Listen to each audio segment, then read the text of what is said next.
কারণ আমি একটা জগদীশপুরের ভিতরে একটা জায়গাতে আছি।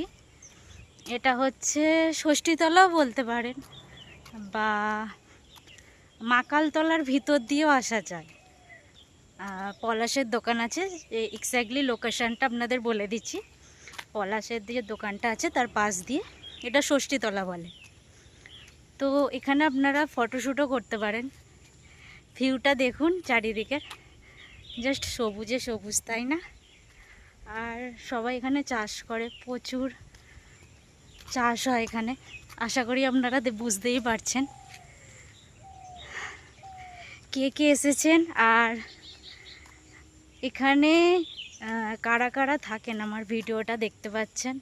একটু কমেন্টে না জানালে আমি বুঝবো কি করে বলুন যে আমার ভিডিও কোথায় কোথায় যাচ্ছে আর কোথায় কোথায় পৌঁছাচ্ছে লোকেশানে।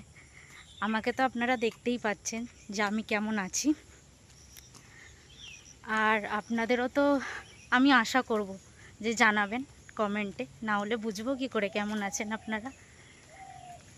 এখানে একটা খুব সুন্দর মন্দিরও আছে। আমি সাইকেল নিয়ে আসি, বাট সাইকেলটার চেনটা পড়ে গেছে, এই জন্য হেঁটে হেঁটে যাচ্ছি। এখানে মন্দিরটাও আপনাদের দেখাচ্ছি।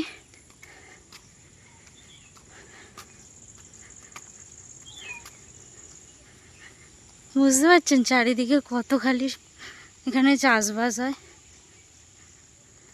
ভিউটা জাস্ট দারুণ না?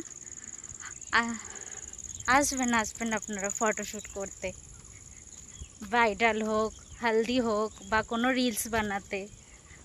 খুব সুন্দর ভিউটা, আর বিকালের দিকে খুব হাওয়াটাও দেয়। এখানে সব বসে আড্ডা মারে। So thanks for watching, tata. আবার কোনো নেক্সট ভিডিওতে দেখা হবে।